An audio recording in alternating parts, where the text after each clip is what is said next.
stand. It's Sunday Night Live. I don't know why I'm doing that. But we're feeling happy. We're feeling happy. Manchester United have won away from home. We've not bottled it. I'm joined by Alex and I'm joined by Drawty. We've got some massive topics to talk about. We're happy. The international break is not normally a happy time, but I think common sense prevails for any Manchester United fan that we probably do need this international break to get some rest and go for what we'll be talking about, April and top four and all that lot in a moment. But the first question I want to talk about, fantastic result today, as I said, to win 3-1 away from home.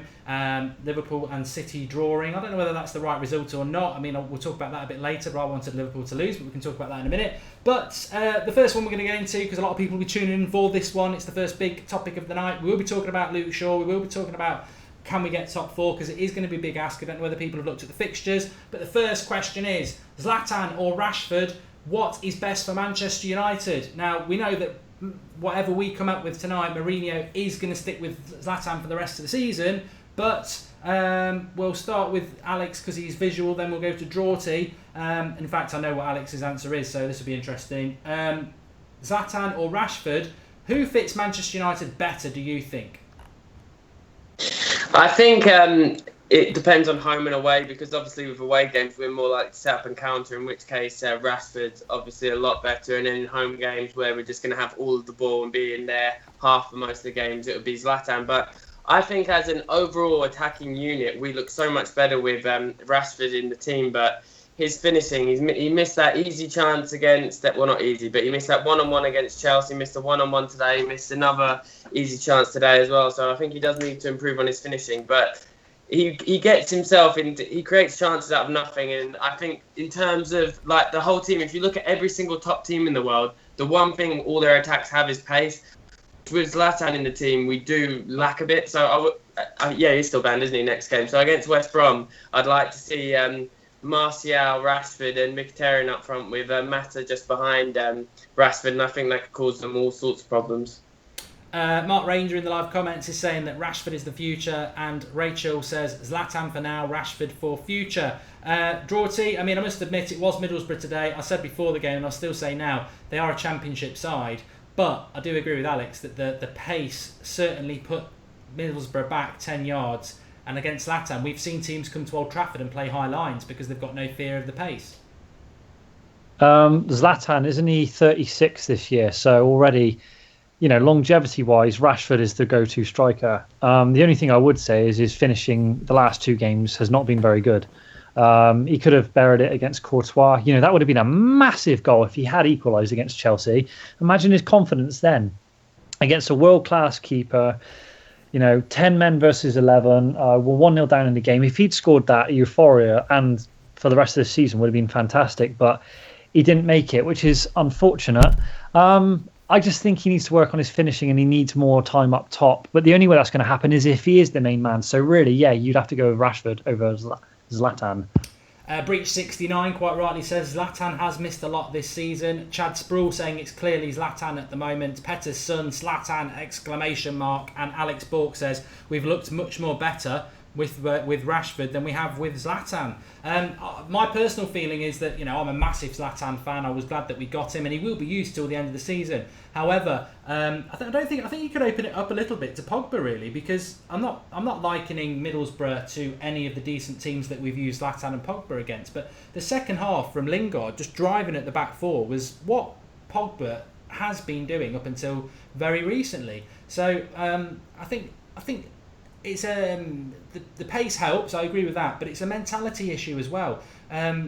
Getting at teams, being able to hit the ball over the top. I think there was a perfect storm of things today, Alex. I thought Michael Carrick has got that range of pass to hit a 30-40 yard pass accurately, and Herrera and Fellaini haven't.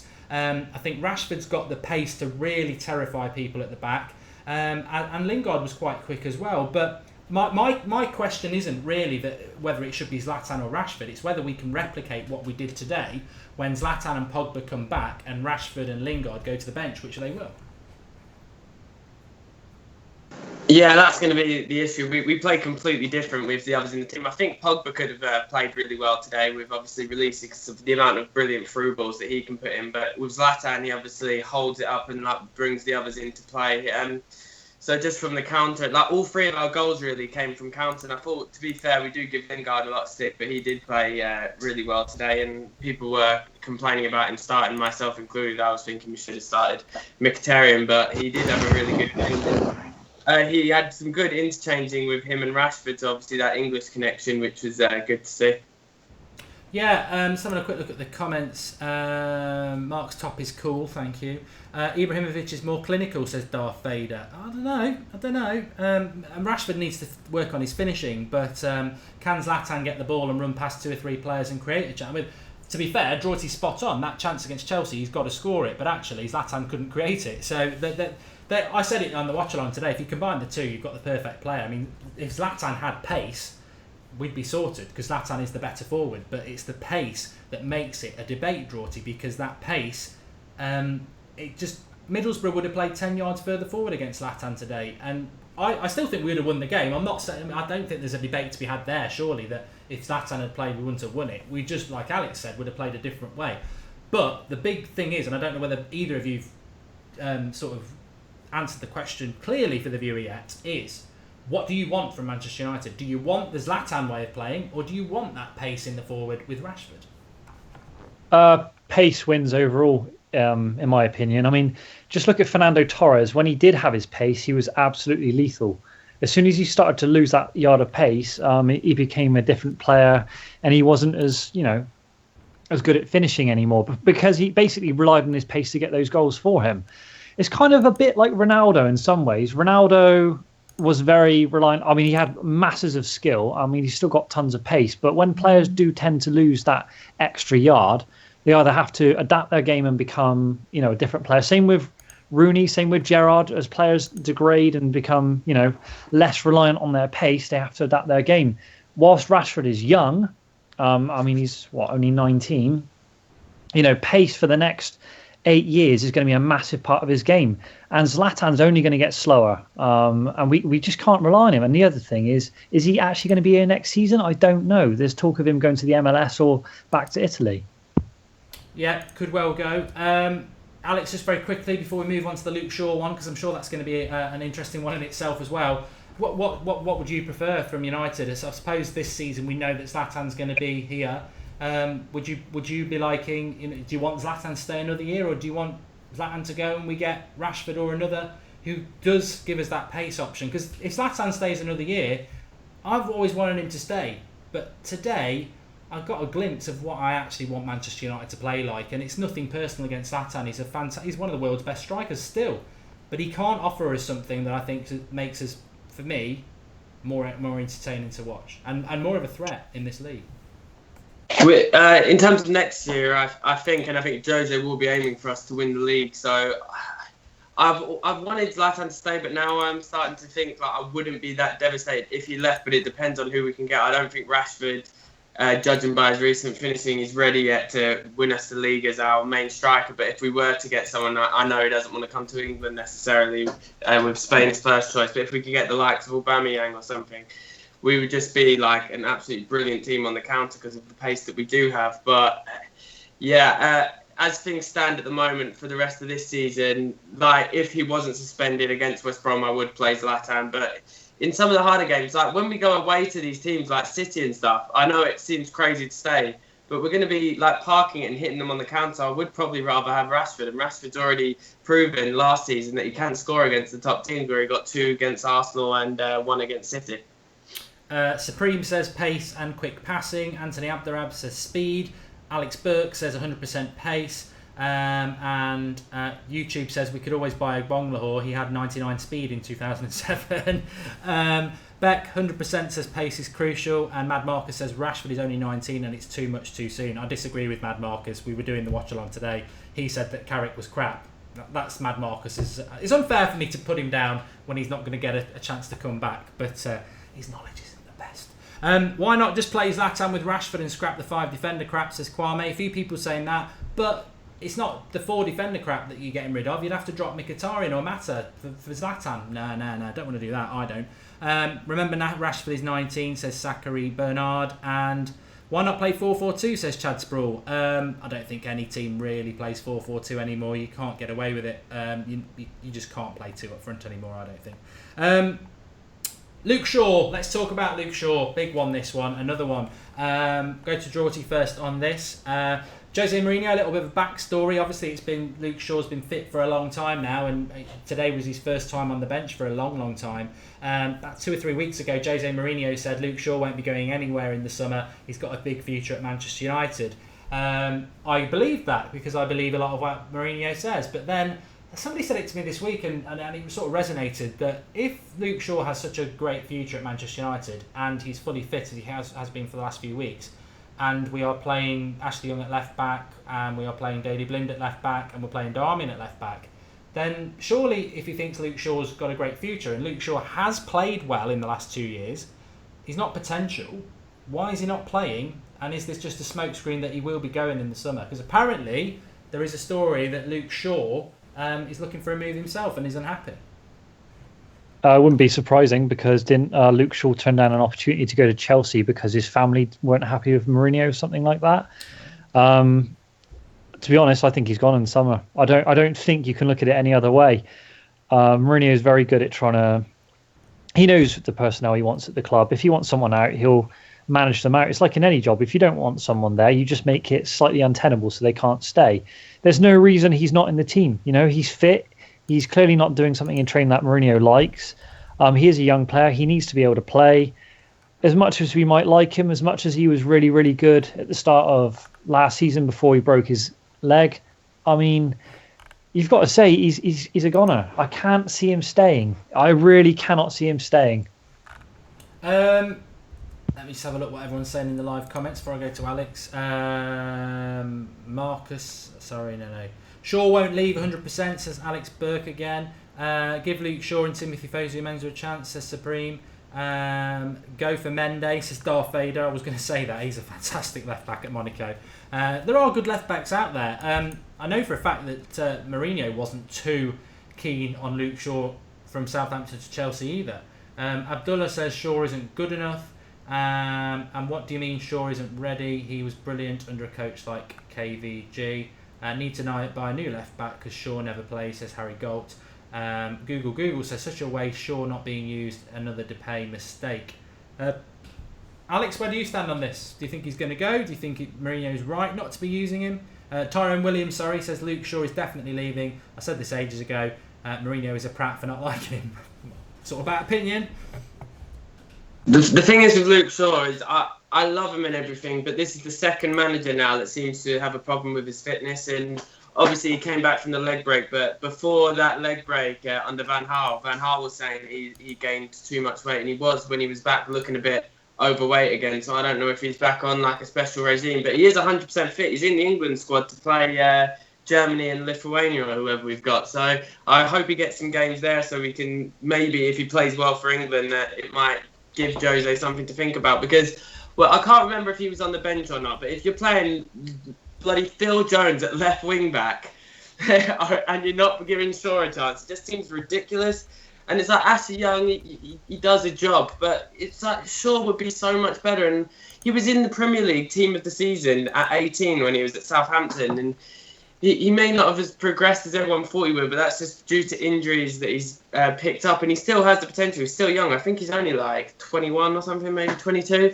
So he has all the potential to come on, like someone in the comments said about Memphis, that it could just be a mistake that we give him away, and then he does come really good. My mate who supports Chelsea really wants him at Chelsea, so our rivals do rate him, and I think he would get into a lot of the other top 6 teams. It just seems weird that Mourinho doesn't seem to rate him. Like his Luke Shaw's brother put out that tweet like a few months ago, didn't he? That Mourinho's always had something against Luke Shaw. So I don't know if it's like behind the scenes stuff. Duke Dolman says Cameron Borthwick-Jackson is composed and physically strong. He's more consistent crosser than Shaw. I don't know what's happening with him. I heard he was coming back from Wolves. I don't know whether he has. MUFC 20 times says Shaw enjoys pies too much. And Josie Pullis says Shaw was brilliant and would have been key had he not been injured. My opinion on Luke Shaw is I really like him. I think he's got the attributes to be exactly what we need. I think he's the perfect complement to Valencia on the other side. I think for a fullback, he's 6'1", which a lot of people don't realise, but that for a fullback who is very fast is a major asset as well. But I think the warning signs came with Mourinho and Luke Shaw, and I think, Drawty, you're right. I think there is some reason that there's just not... they don't click together. There's something not quite right. I remember the Watford game at the start of the season when we lost 3-1. Fellaini and Rooney especially, but Fellaini as well in the midfield was shocking. It was the worst performance I've seen from them two, certainly Rooney, ever. But at the close of the game, Mourinho publicly slates Luke Shaw, which when I watched the goals back at the time, I thought, yeah, they've come down the left. You could sort of have a pop at him. But what about them performances? So there seems to be an issue there for me, and I've got to be careful because I said it about Mkhitaryan. I thought we were going to get rid of him, and we obviously haven't. And it could be the tough love thing again.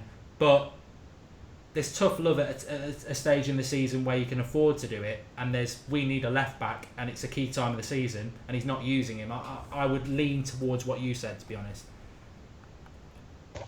I think he's going, like I said. I don't think it's the whole tough love thing. I don't think it's another Mkhitaryan situation. Mkhitaryan was new to the club. Luke Shaw was not new to the club. He was coming back from long-term injury. He's already been at the club for a couple of seasons.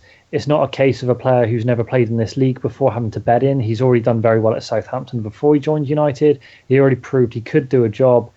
It should be a case of if a player has that much skill and has just come back from a long-term injury, do you put them in bit by bit? It's been nearly a whole season now and he's just not getting game time. So you can read past all the papers. You can read between the lines.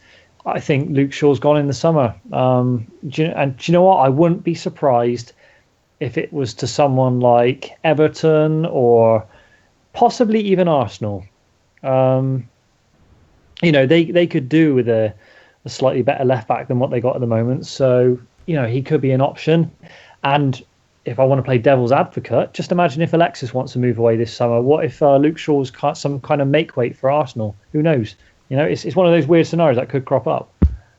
I think it's going to be it's always an interesting summer with Manchester United, and I think Jose Mourinho said 3 or 4 weeks ago. In fact, we'll come back to the transfer thing in a minute because I want to wrap this up and talk about something else. But there's a couple of things I want to say about transfers, so remind me about that.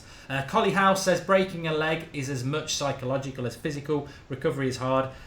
Luke Shaw will start next season, says Christopher Green, and Shaw has to play, but Mourinho says no, so I guess he's gone to St Colombo, which is a very, very intelligent point, really. The things that Mourinho's done this season, he deserves our backing on it, and you can't misplace your personal feeling about players and that loyalty that Mourinho has done good things. I don't know about the Luke Shaw thing, but we have to go with it. He is the manager. But the Collie House thing, I disagree with, and I know you've said about this before, Alex, about his injury, because when he came back at the start of this season, I thought he was playing really well the first few games of the season, and I've seen him when he played the other week. He went into a right crunching tackle with his leg. I don't think it's anything to do with Luke Shaw being psychologically damaged by breaking his leg. I think it's to do with Mourinho just doesn't fancy him. In terms of the psychological thing, yeah, you're right with the going into tackles. I noticed that as well. But he did the thing that I was saying on the show that I worried about when he did have the leg break, was that he wouldn't run at players as much, because obviously how he got that injury was like running full pelt, taking it past players and then getting slammed into. And I've noticed now he'll get the ball, he'll sprint, then he'll stop and he'll pass it sideways because he's too scared to commit to players. But it just seems such a shame. I think we'll be the big losers in it if he goes, because he will 100% fulfill his potential. I hope it's tough love again, but it's different to Mkhitaryan and, well, Martial still is kind of coming in and out of the team, but they were at least getting like a chance. But it seems Luke Shaw isn't even like getting a chance. But you never know. He could go on a run by the end of the season and do really well and then keep in the team. Because one thing with Mourinho is, like with Mkhitaryan and with Martial, when they come in the team and they play well, then he has actually kept them in the team. So sure, next time, because we have such a big squad, it's just when you get that opportunity, you have to grasp that opportunity with both hands. And in that game, I can't remember who it was against, where he played the 60 minutes recently. Yeah, I thought he wasn't that bad, but he got obviously hooked after 60 minutes, but that might have been tactically. But I think Mourinho, if I remember right, even said after the game that he played pretty well, but then since then he hasn't played again. So I don't know if it's his fitness, because obviously he was training him and Schweinsteiger and Martial, I think, on their own the other day. But then if he's that unfit, he's not going to be on the bench and in the England squad. So I don't know what's going on. Is Luke Shaw in the England squad? Yeah, he made it, but that could just be because Rose is injured, and I don't know about Baines, but it's Bertrand and Shaw. Yeah, somebody said that, and I've got no. I saw Livermore in the England squad, and I just stopped looking past that. And well, I saw Rashford because I didn't really want him to be. I mean, I've got no interest in England. I'll be totally honest with you. But why Luke? It's just another indication that Mourinho doesn't like Luke Shaw. If he's fit enough for the England squad, but we know he's been flipped for a long time. 2 comments I've just got to read out. Sandeep said this before you said it, Alex, as well. So you're both on both very, very good points. Shaw is scared at running at people now, which even I'd not noticed, to be honest. And Ray Carl Brown's contributed through the super chat option. He says, "What do you think the United stand 5 at the back, and should we be so defensive with 20 minutes to go? We made it harder for ourselves today." Ray, another one reading my mind. This is exactly what I wanted to talk about, and I think it's really important. We had Drawty on the watch along for the first hour with Ross and me talking about the game, and we predicted it was going to be a 5-3-2 today. We had the team news. We saw Valencia, Valencia, Bailly, Smalling, Jones, Young, and we presumed it was going to be a back 5. The game started, and Valencia's up playing on the right wing, which was nice to see, but we did end up with about 5 or 6 defenders, and he did make that change with 20 minutes to go. I was a bit perplexed, Drawty. I mean, we won it 3-1.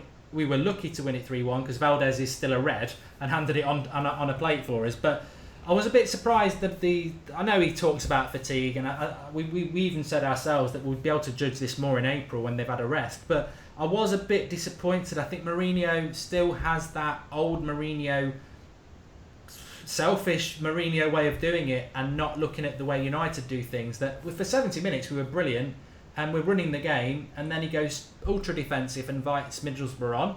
I don't think we've got the defenders to be ultra defensive, so we make a mistake. Middlesbrough get back to within a goal of us, and there was about 15 minutes left at that stage. We're not creating anything because he's taken Mata off, and Mata's the link between the midfield and the attack. And it, for the results we've had this season, I don't think, and me included, there was a large part of me thinking we're going to blow this. It's going to be 2-2. Does that worry you that Mourinho did that with 20 minutes to go, or do you think it was justifiable? Do you think we're going to see him do it more? I've seen him do it for years, to be fair, with Real Madrid, Chelsea. He'll close a game out. I just don't think he's got the defenders to do it at United. No, he doesn't have the defenders to do it. That's the only problem. We really don't have a very strong backline apart from Bay.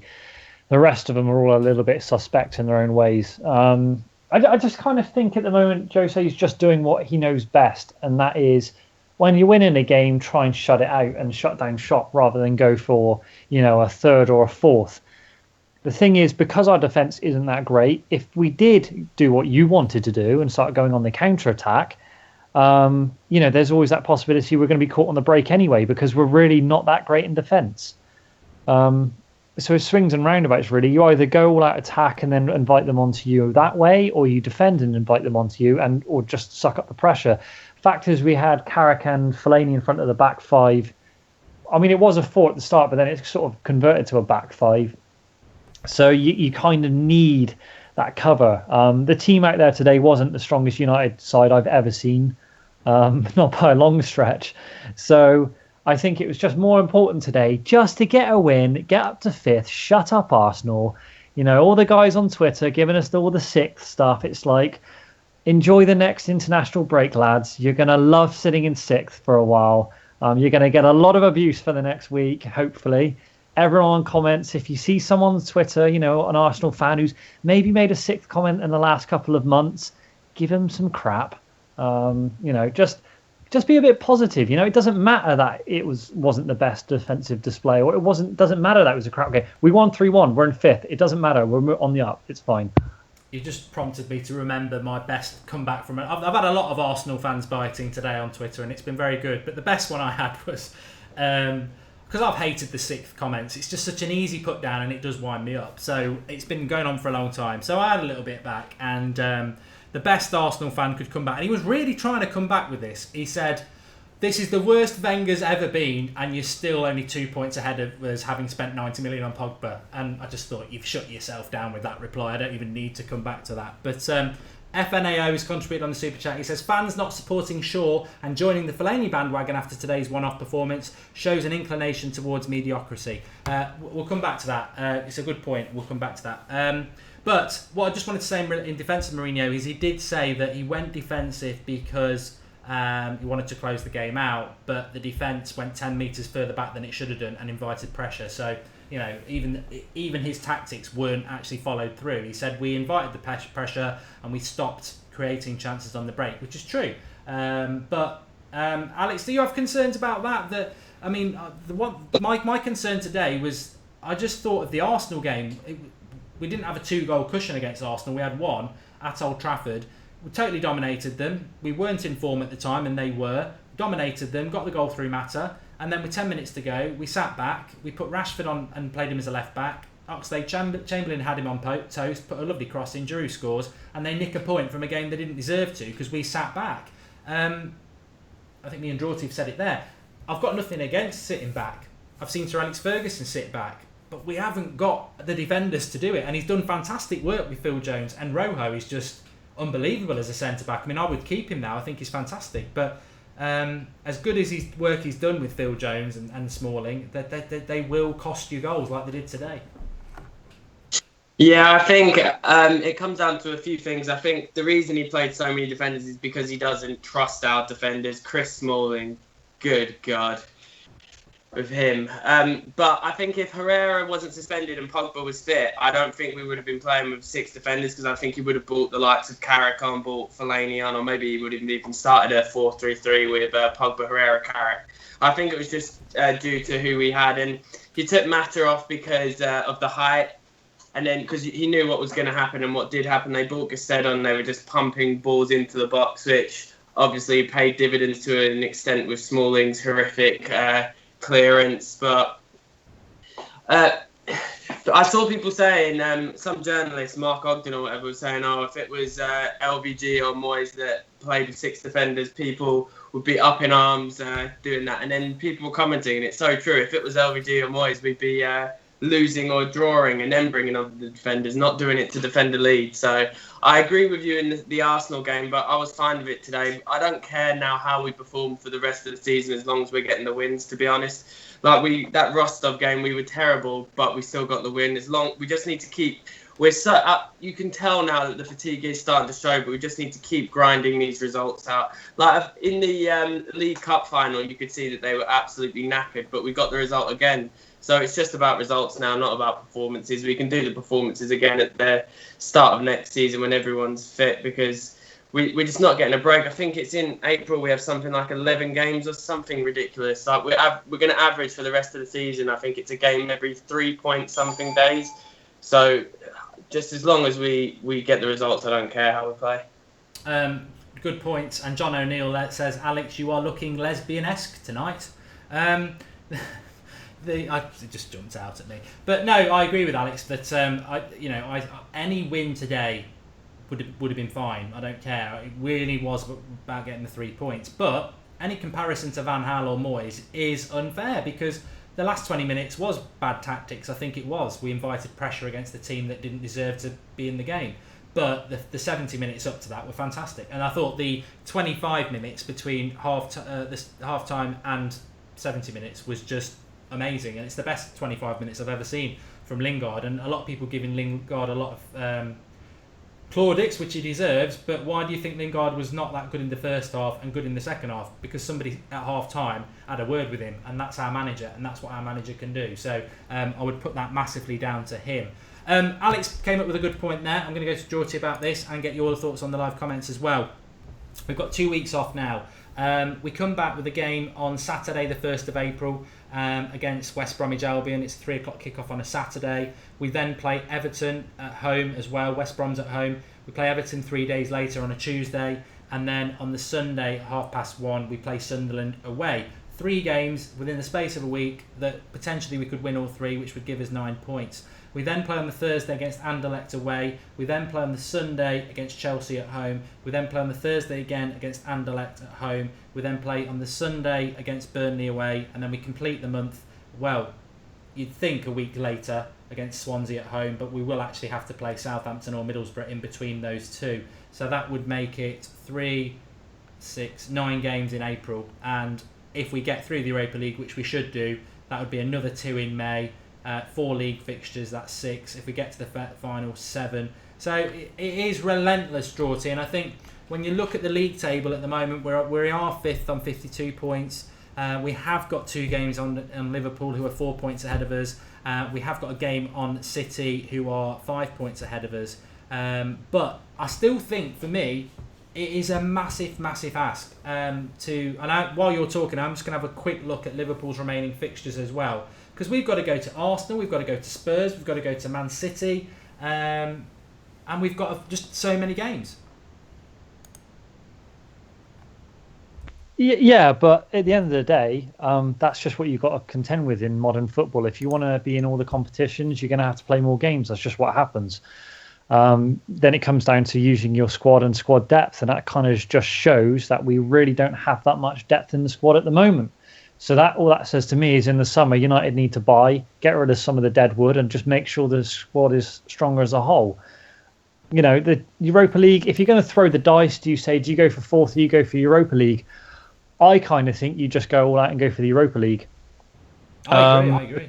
Because I think if you try and do both and you fall short of both, you look ridiculous. If you just go for the league and you don't even bother in the Europa League, well, then you've stuffed up Champions League football anyway. For me, I just think chuck all your eggs in one basket and go Europa League. Anderlecht we should beat on both legs. So you'd imagine we go into the semi-finals. The only team that really are of any concern to us are Lyon, who have Memphis. I mean, God forbid we got to the final and Memphis suddenly scored the winning goal. Is he not cup tied though? Has he been playing in the Europa League? He's cup tied. Oh, thank God for that. Yeah, I thought he was. I mean, I wasn't sure, but I thought he was. Yeah, I didn't think he played. I thought Jose hadn't included him for some reason. But okay, if he's cup tied, that's fine. But Roma are gone. The only teams that are really of any note, Ajax. Again, the Dutch league is so weak now. Celta Vigo worry me, just to chuck it in, just because I don't know much about them, but the Spanish teams, they do play good football. They shouldn't be a threat, but they're the one that worries me the most. I'd like to see them getting knocked out before we play them, to be honest. Well, to be honest with you, I think in a 2-leg game, United should beat anyone. In that Europa League. In those final 8 of those 7 teams that are in there, we should beat anyone over 2 legs. The only problem is when you get to the final, it's on a 1-game kind of scenario. I'd rather play Lyon in the semis for that reason. Yeah, and I would agree with you there. It's kind of which teams would you choose in the final? I mean, Schalke, they can be a dangerous team on their day. It just kind of, is the draw going to be kind to us? I think that's just where we're kind of... I hear what you're saying with the congestion and stuff, but for me, Europa League is absolute priority. In terms of the bigger picture of the whole season, the nightmare scenario, if we were to beat Anderlecht, would to be if they knock out Lyon, is to get Besiktas in the semis and have to travel all the way to Turkey. And our record in Turkey, obviously, isn't that good. We've lost in Turkey already this season, but... You still there, Alex? Yeah. Yeah. Sorry. I'm just having a quick look. I don't know a lot about Celta Vigo. They're mid-table, so yeah, we should be beating them, to be honest. But just pulling it back, because I don't know what people are saying in the live comments. I'll come to them in a moment. But I actually think this international break is perfectly timed, and I hate international breaks. If you've been watching the United stand, you'll know I absolutely hate them. But it is so important for United because we need it. We need this 2-week break. We could not carry on playing 2 times a week to the end of the season. So it's really important. People like Zlatan, Martial, Mata, they're not going to be on international duty, so they can have a good couple of weeks break.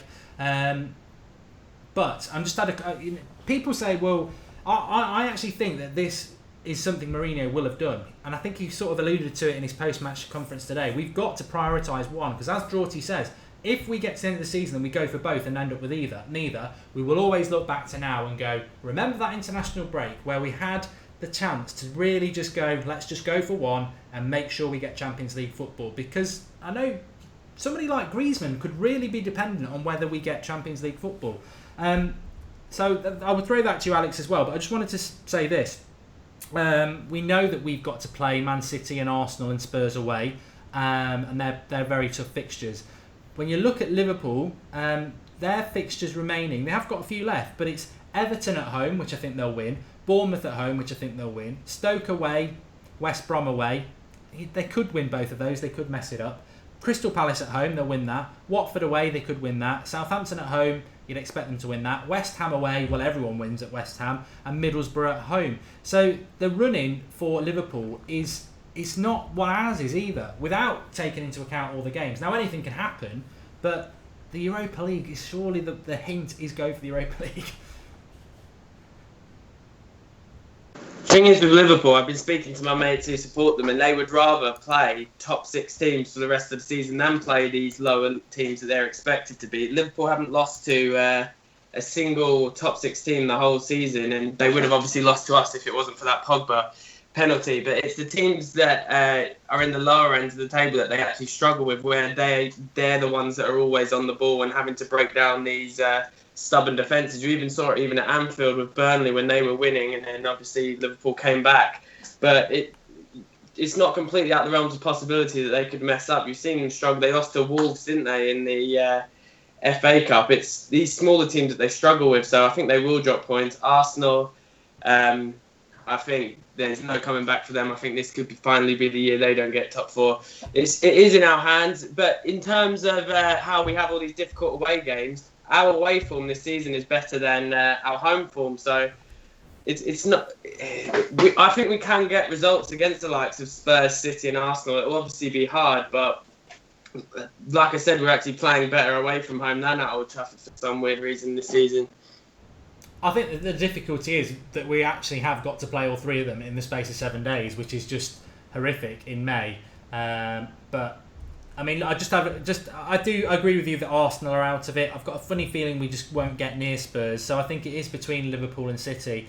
Liverpool's run of fixtures, I think, are favourable, but remember we have got the 2 games in hand. It is in our hands if we can win every game. Interestingly enough, with City, we've got a game in hand on them, and we've got to play them, and we are 5 points behind them. But as I said, when we come back from the international break, we've got Everton at home, West Brom at home, and Sunderland away. If we take 9 points from that, City's next 3 games are Arsenal away and Chelsea away, and then Hull at home. So if they can drop points at against Arsenal and Chelsea, it gives us a sniff. They've then got Southampton away, never know. They've then got Middlesbrough away. Well, they should beat them. We did. And then they've got Palace at home, Leicester at home, and Watford away. So again, slightly better fixtures. But I think if we take 9 points from the next game, next 3 games. Imagine if we could take it from the next game. We would be absolutely in a good position. But I think fatigue, as much as I think Mourinho overused it, I think fatigue is going to be the problem. But if he uses the bigger squad, I mean, look at the players we had out today. No Rooney, no Pogba, no Herrera, no Zlatan. Schweinsteiger's not fit. Martial wasn't really fit. Mkhitaryan didn't get used. And we still were able to play well and get a result. And yeah, we might not be able to put that team out against City and win, but we certainly could do it against Burnley or someone like that. So the omens aren't too bad. We certainly could do it. Let's have a look at what some of you are saying in the live comments. Kwame's beginning to think twice about Griezmann, or let him know.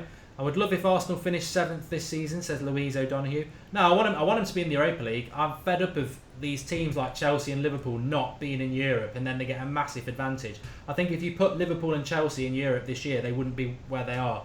Chelsea would not be as many points clear anyway. We should be winning the Europa League. We've never won it, and it's what this club is built on, says Matthew. Yeah, well, you've said that, Drorty. What do you want, top 4 or a trophy? Trophy all day long, isn't that what success is measured on? Yeah, at the end of the day, no one remembers where your league position is unless you bloody won it. You could go back over the last 50 years and go, well, where's Man United finished every season? The only seasons you ever remember are when you've won it. I mean, come on, look at Arsenal fans over the last 15 years going on about top 4 every season. Top 4 is not a trophy. It's not a trophy. It's nice to have the Champions League football, and it's nice to have the money, but what the hell have they done with their Champions League over the last 8 seasons? Out in the last 16 every single year. You know, their fans want the head of Wenger. You know, if you had to choose between having a trophy in your trophy cabinet or just a nice 4th place and a load of money, a true fan would say, I want a trophy. But at the same time, if you win the Europa League, you've got Champions League football. You've got the money then. I wouldn't really give a crap if United suddenly, you know, won the Europa League but dropped down to 6th. I don't care. We won it and we're in the Champions League. Then you can attract the players because you've got European football at the highest level, and then players like Griezmann will come to the club. So for me, it makes absolutely no sense to say, oh, let's prioritise 4th, because the league is so topsy-turvy at the moment, and we keep drawing games, and we just seem to be slowly progressing in the Europa League. It's been a kind of gradual progression anyway. You kind of feel United could achieve something there. And with the teams left, it really, really is up to us to do something. I think what it is, and I think you touched on it, Jorty, as well, and I'll throw this to Alex in the live comments, I think it's just, with me, it's a fear. We saw Liverpool last year, and I think Liverpool blew a massive chance to get top 4 because they prioritised the Europa League. I remember saying it around now, they're really close to us, because, I mean, we finished 4th. We finished 4th last year. We finished on the same points as Man City, and people forget that. We actually finished 4th and didn't get it because of goal difference under Van Gaal. And I think Liverpool could have got top 4, but they didn't because they don't have a squad to do it. So they prioritised the Europa League. They got all the way to the final, and even the first half in the final, they were the better team, and they got done over and they end up with nothing. And I think that is the thing in my mind that just worries me. As Jorty said a few minutes ago, it's that we're good enough to get to the final over 2 legs, but what if we got all the way to the final, we do finish 7th or 6th or 5th in the league, and we just don't turn up. Like we didn't turn up in the League Cup final. And then it doesn't matter who your opposition is, your whole season is all on that one game. But the other side of it is, if I had a choice between the two, of course, I want to lift the trophy. And I want to lift the trophy that we've never won before, Alex.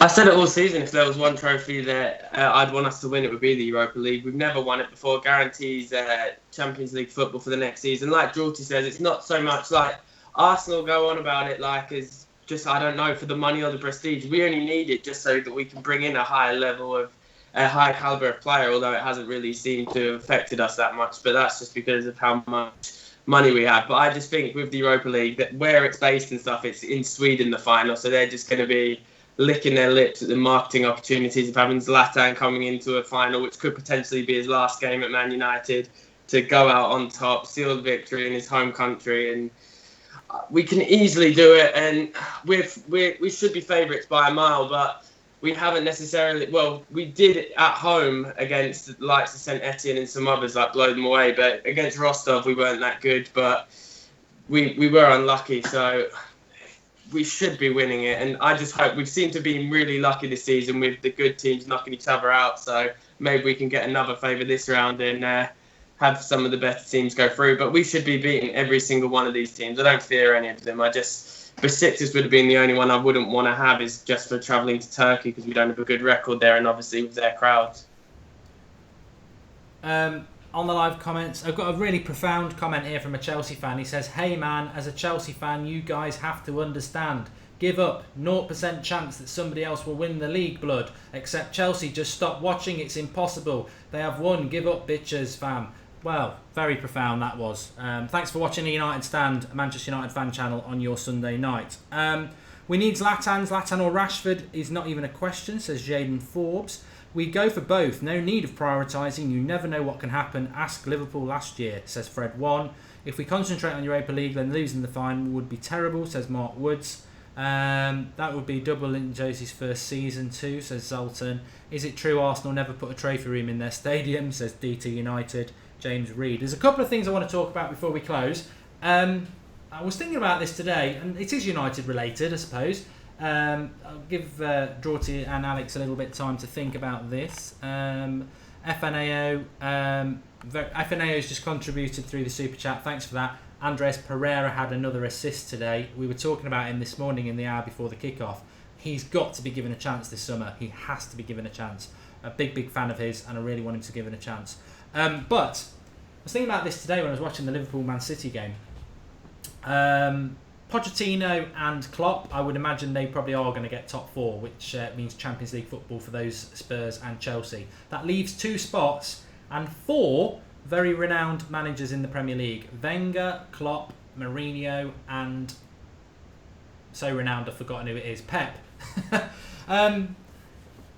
2 of those are going to miss out unless we don't get top 4 and we win the Europa League, in which case it will just be 1. As things stand at the moment, Draughty, out of those 4 managers, who do you think? I mean, a lot of people think Wenger will be gone in the summer anyway, but who do you think is going to miss out on Champions League football? Because they're probably going to end up in the Europa League, and it, you know, it is quite damaging if you're not Manchester United. You can't go and buy the world's best players if you're not in the Champions League. I think Arsenal will miss out. Their fan base is turning toxic, and it's leaching through into the club now. Liverpool, as much as we don't like them, you know, their fan base will always pretty much stand by their manager, the same as ours. I think Arsenal have really let themselves down, and all this kind of, you know, on YouTube, all their silly little videos of these people having meltdowns and stuff, and all this famine blood stuff, and it's all pantomime, and it's all. I still can't believe Gary Neville gave him the time of day. That one still gets my brain going. I mean, idiots basically now are being given platforms to rant, say crap, and they're influencing other people. And this is the problem. The whole plane thing, you know, we said it was a disgrace even when it happened for Moyes.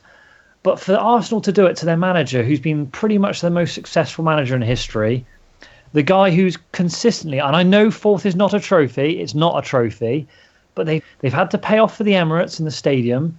That club could not have been in any better hands other than Arsene Wenger if you want stability. So their toxic fan base will be their undoing this season, and they will finish outside the Champions League. Liverpool under Klopp, yes, they're inconsistent. Yes, Klopp does have runs where he just drops out and they lose a load of games. But for me, the top 4 will be Chelsea, it will be Spurs, it will be Man City, and I reckon it probably will be Liverpool. I reckon we'll finish 5th and Arsenal finish 6th, but we probably will win the Europa League, so Champions League football anyway. Yeah, that's not a bad shout actually. I think that, well, it's as it is at the moment. Just very quickly on that, and before I get Alex's thought, I just think I don't know where you go when you do what Arsenal fans are doing at the moment. I don't know where you go. I mean, I'm not necessarily talking about the pantomime stuff because I agree with that. I don't agree with it. It is pantomime. But the playing and that, I mean, this is a club that, yeah, you've been beaten by Bayern Munich, but English football in general is not anywhere near any of these teams in Europe at the moment. I think Liverpool would get obliterated by Bayern Munich. We could get obliterated by Bayern Munich. So I just think it's spoilt. I thought the playing was bloody ridiculous. I thought it was ridiculous with Moyes as well, by the way. And I didn't, even when I don't like Fellaini, I didn't advocate the booing. It's not right. So, but the problem is, what will happen at Arsenal is they will lose Wenger, and they will get a new manager in. And Wenger's been there for 20 years, and he knows the club from the top to the very bottom. And they will be very, very lucky to get a manager come in and do what they think is going to happen. They're going to have, at best, what we've had this year with the best manager in the world, which is ups and downs, because the squad is inherently got problems with it, the club has got problems with it, and it's a whole attitude change. You don't change that round in a season. People can say, oh, Conte did. Well, Conte inherited a team that downed their tools. They were champions and they downed their tools. They picked their tools back up again. They added a man who won a title for somebody else in Kante, and surprise, surprise, with no European football, they're back playing again and they're doing well. That won't happen at Arsenal. So what happens next year when you do get a new manager in, Simeone or someone like that? He has a good couple of results. Then you go to Watford and you get beaten like we did at the start of the season. You're going to start melting down on telly again, because that's what they will do. Because they haven't got the class anymore. They haven't got the credibility anymore. They'll react to every single bad result because it gets them publicity. And that's not how. Can I just say something a minute, Mark? Because, I mean, there's a few people on comments saying if I was an Arsenal fan, I'd be livid over the past few years. You're not Real Madrid. You don't have a right to win the league every single year and kick out, you know, everyone you want. I understand people want trophies, you know.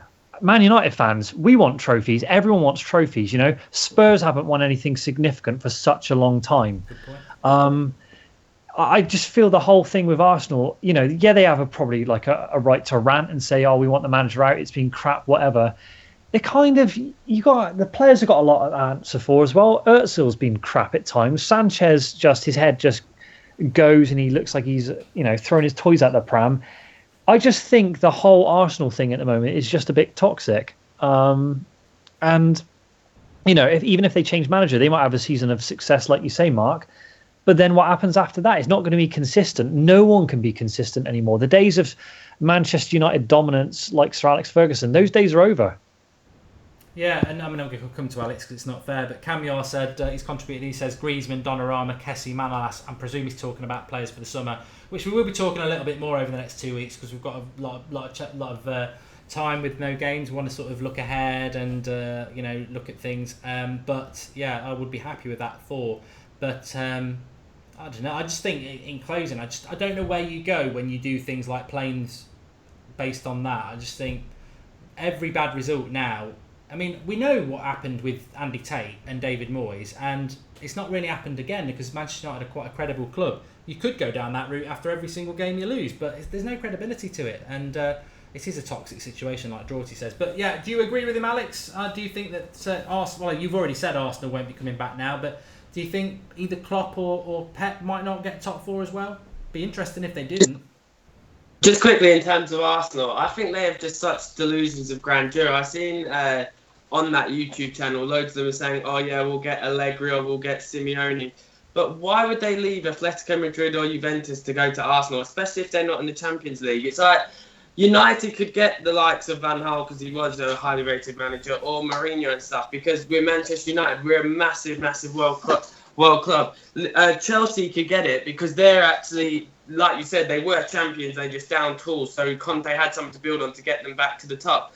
Arsenal, they haven't been relevant in over a decade. Liverpool, like with Klopp, he doesn't seem to like to go to like the powerhouse in the league, with him obviously going to Dortmund over Bayern and everything. But you still have the romanticism of Liverpool, because I think in England personally that there's only two massive clubs, and that's United and Liverpool. So he has the romanticism of bringing them back to the top. But Arsenal, like, they're not as big as they think they are, and I don't get how they think they can get the likes of Allegri or Simeone, because they're not.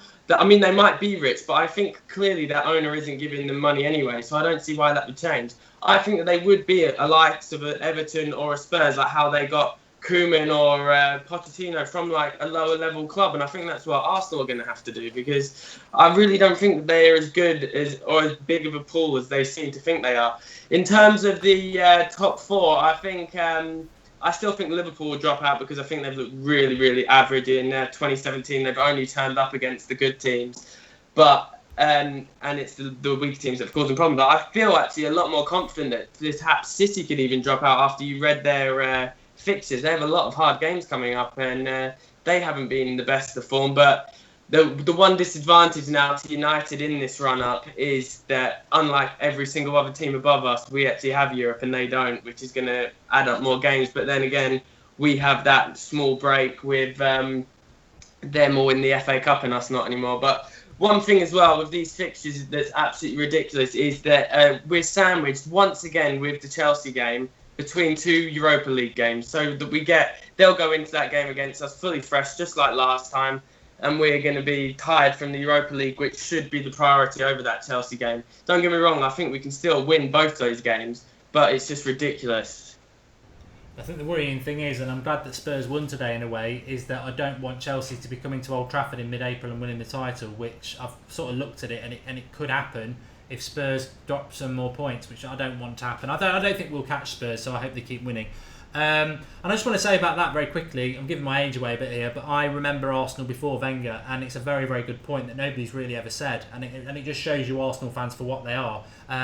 Arsenal were nothing before Wenger. I know they won titles with George Graham, but they won titles playing very shit football, very crap football. It was, defensive, boring Arsenal. And then their last period of success before that was, I think, in the 70s, and they were very popular in the 30s and 40s, but they were not a big club when Wenger came. In fact, their previous manager to that was Bruce Rioch, I think. So they were not a big club. Wenger turned them into a big club. He took them to a stadium that they bought their own, and they couldn't buy players for a few years, and he still made them competitive. But of course, the modern day fan forgets all this. They forget and they do have delusions of grandeur. Alex is right, but I think Arsenal, as a football fan in general, I think Arsenal's going to be a very interesting situation to watch from afar, and I predict that it will get worse when Wenger goes, because you don't lose. It's like he's not been as successful as Sir Alex, but when you take someone like that away, who basically made the club, it's not very easy, so it'll be very interesting to see what happens. But I want to finish on a positive. I want to finish on Fellaini. We normally talk about Fellaini. He's probably been mentioned more than others. He actually featured for the first time ever on our preview image this week. So, that is progress. He should be very happy with that, because I never would have considered that. But I had a funny feeling he would be key today. I thought the goal was a tap-in, Draughty. I'm not going to give him a load of credit for that. He took it well. It's nice that somebody actually finished a clinical chance, an easy chance. But his general performance was very good. I felt that he suited a championship opposition because they were physical and the ball was in the air a lot. But the question I'm going to put to both of you is Marouane Fellaini really a Manchester United first-team player, bench player, and should he be here beyond this season? I butted in last, so I'm actually going to say, to be fair, Alex, do you want to answer that one first? Have you got anything on Fellaini you want to kind of say? Yeah, I'd for sure keep him as a squad player. I thought he came on for Pogba in the Rostov game, and I thought, well, once again, I mean, that style of football does suit him, but I thought he was good in that, busting out a few flair tricks as well. But as a squad player, I'd 100% keep him. But I don't like it when he's in the starting 11, but when he's needed for certain games in the starting 11, I don't mind it. But I wouldn't have him as a regular in it, because obviously we have better midfielders. But for sure, I'd keep him as a squad player. And he's growing on me a little bit with some of his performances. We needed him today. There was nobody else. Whether you're against him or not, there was nobody else. Unless you're going to chuck Fosu Mensah in, which we know Mourinho never would. And actually, you can't fault his performance today. For me, he was very close to being man of the match, but I gave it to Lingard. But he did play very well. But before I go to Draughty, I'll just give you my opinion. I think in a game like today, it's tailor-made for him. I don't think he's a defensive midfielder. I think he's somebody who needs to be playing in the opposition's penalty box. And I think if you think he's a first-team player for Manchester United, you probably should get yourself down the doctors tomorrow, because when you play against somebody who is decent and keeps the ball on the ground, he gets bypassed because he's too slow. Which is why when he played in that position against City at Old Trafford and Watford away, he got bypassed. But today, perfect, absolute perfect. Suited him down to the ground, and you actually saw why we spent money on Fellaini and what he used to do at Everton. And he does deserve the credit today, and I'm not saying that with gritted teeth or anything. The one thing he gives you is effort, and I think at this time of the season, I said this on the watch along today, at this time of the season, effort probably is more important than talent, because look at Liverpool and look at Arsenal in the first 2-3 months of the season when everyone's fresh and everyone's doing their little flicks. Look at Arsenal now, especially. Look at Liverpool, they've dropped points. But look at people like Fellaini, Valencia, effort. Look at where effort gets you. And I think his effort levels were essential today. For me, Fellaini, the last 2 games has done the job. He's done what he's had to do. He's been professional, and clearly he's doing something which Mourinho likes in training. For a squad player, I think he's actually what United need right now. And I know that's probably paining you, Mark, and you say he shouldn't be anywhere near the first team squad, but it's the same with Alex not liking Lingard. I mean, Alex, do you think Lingard should be anywhere near the first team squad? I think that's I was just about to jump in there and say, Fellaini's paining me. I don't know how much pain you were in, Draughty, when Lingard arrowed that in the top corner, but... Do you know what? The thing is with Lingard, as much as his antics just piss me off, and the whole kind of dancing and the silly memes and the social media sort of posts, and it really does gripe me. I think that's basically because maybe I'm just getting a bit old now. Maybe I'm getting a bit grumpy. Maybe I'm not down with the kids anymore. Alex probably is. Alex probably does like a little dab with his little, his kid and his wife and all that kind of stuff. So, but Alex, I was going to say, what are your thoughts on Lingard at the moment? Because obviously we're talking about Fellaini being a first team player. What are your thoughts on Lingard?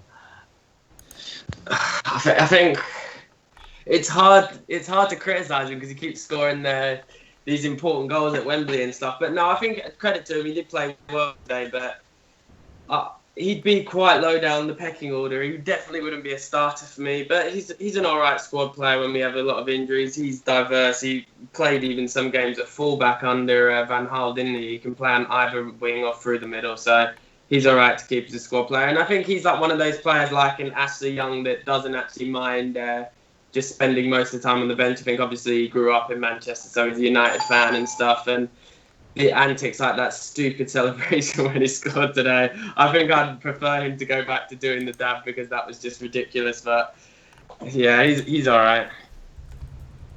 And that's it. That's the conclusion of the show. We've covered everything we needed to cover tonight. I've really enjoyed it. Thanks for coming on, Drawty. Thank you for having me on. And give you a shout. It's at Drawty Devil, isn't it, on Twitter? I think so. I never check it that much. Although today I've been quite active. And Alex, you're at AXAS23, I think. Yeah, at AXAS23. And yeah, thanks for having me on. No worries. Thanks to everybody on the live comments. You've been absolutely fantastic as per usual. We're here every Sunday night at 8:30. You know, it's our flagship show. And please drop a like on the video. We'll be back tomorrow night at 8:30 with a Skype Goldbridge show where you can Skype in and have what your say is. Normally get a lot of people watching that. It's unscripted, so anything you've heard tonight, anything that happens, anything that's happened over the weekend, anything that happens tomorrow, anything you want to talk about, Skype in. I think it is Skype Goldbridge with no gap in it. Tomorrow night at 8:30 we'll be live. We've got lots of things planned for you on the international break. We'll still be doing the shows, so keep getting involved with the United Stand.